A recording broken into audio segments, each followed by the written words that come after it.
नमस्कार बंधुरा केमन आछो सबाई आशा करी तोमरा सबाई खूब भालो आछो आमिओ खूब भालो आछि।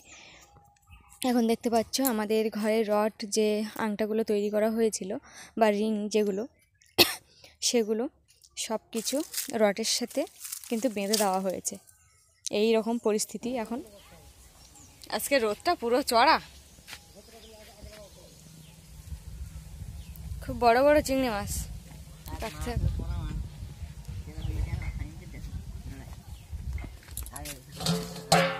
সকালের খাওয়া দাওয়া শেষ, এবার দুপুরের খাওয়া দাওয়া হবে। এই যে নতুন ঝরা কিনে এনেছে আজকে, একদম নতুন চিংড়ি, ঝরা না।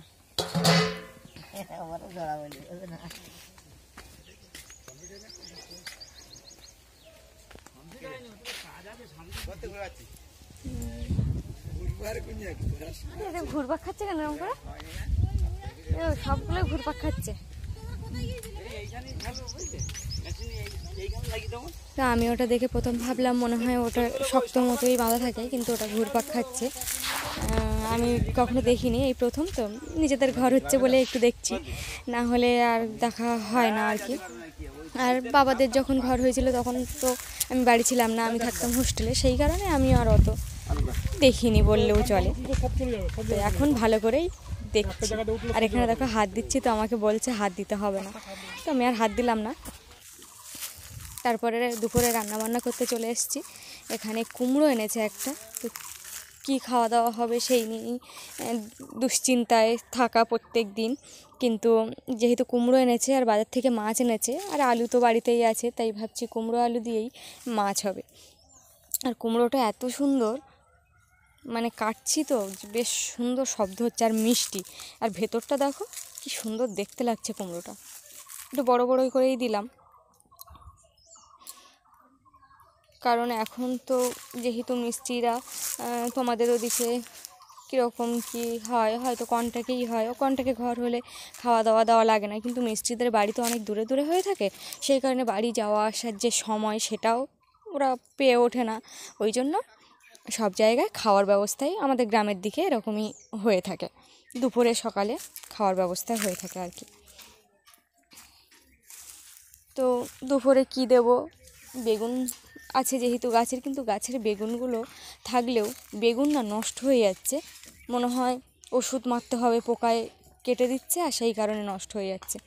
তো যাই হোক, সেইগুলো বেছে বেছে ভাজা হবে। আর এই যে দেখতে পাচ্ছ কুমড়ো কাটছি, এই কুমড়োর তরকারি হবে। আর সকালে দিয়েছিলাম দুটো তরকারি। তো বন্ধুরা,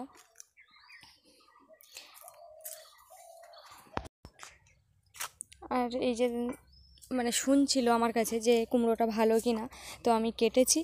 তো আর ওই মিষ্টি কাকুরা বলছিল না, কুমড়ো ওরকম যদি কাটার সময় শব্দ হয় মজমজ করে, তাহলে কুমড়োটা ভালোই বের হয়, খারাপ হয় না।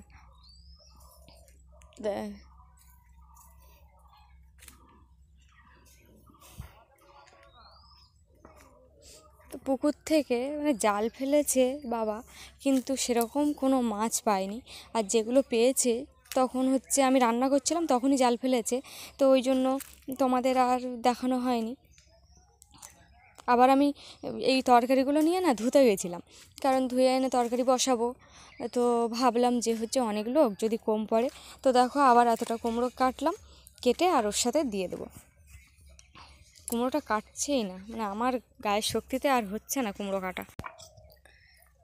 আর এখন যেহেতু মানে ইট টিট ঘষতে হচ্ছে, ওই জন্য না হাত টাতগুলো কেমন একটা ব্যথা ব্যথা করছে, কারণ ইট ঘষে ঘষে হাতটা পুরো ব্যথা হয়ে গেছে।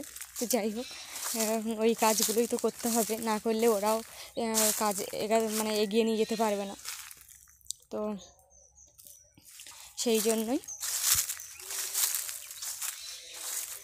মানে যাই হোক, ঘরটা তো যেহেতু শুরু হয়েছে কষ্ট করেও হলেও, কিন্তু ঘরটা আমাদেরও কিন্তু ঘরের পেছনে খাটতে হবে, আমরা তো আর বসে থাকলে হবে না, কারণ যেহেতু আমাদের নিজেদের ঘর, দেখে শুনে সবাইকে নিতে হবে। তো এখন এটাই হচ্ছে কাজ। তো সেই রিংগুলো যেগুলো বেঁধেছিল সব খুব মানে এই যে গর্তগুলো সবগুলো কিন্তু এইভাবে পূরণ করবে।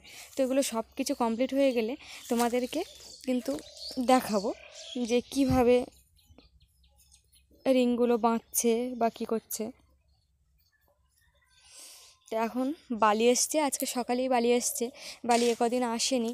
আর আমার যেহেতু সেলাই মেশিন আছে, তো সেই কারণে শাড়িগুলো সব মেশিনেই জুড়তে হচ্ছে, হাতে আর জুড়ছি না। আর একটা সুবিধা ভালো যে মাটিতে রাখে না হয়তো যত সম্ভব, কিন্তু রাখলে ওগুলো নষ্ট হয় বেশি বৃষ্টি হলে। কিন্তু কাপড় থাকলে, ওই যে মনে আছে কাপড়গুলো কোত্থেকে পেয়েছি, আমরা যে গ্রুপের মায়েরা একসঙ্গে কাজ বাজ করেছি, আগের ভিডিওতে দিয়েছি, সেই গ্রুপ থেকে একটা ওই গুঞ্জ নাম, ওখান থেকে বস্তা দিয়েছিল। সেই বস্তার মধ্যে কিন্তু কয়েকটা করে শাড়ি থাকতো, আর সেই শাড়িগুলো নিয়েই কিন্তু জোড়া হয়েছে এখানে ইটের বা বালিতে, ইটে না, পাথর আর বালিতে পেতে দেওয়া হয়েছে। আর দেখো পরের যে লুকটা, সেটা এরকম দাঁড়িয়েছে, সবগুলো রিং বসানো হয়ে গেছে। তো বন্ধুরা, ভিডিওটা যেই পর্যন্ত ভালো লাগলে অবশ্যই লাইক শেয়ার কমেন্ট করো। ভালো থেকো, সুস্থ থেকো, টাটা।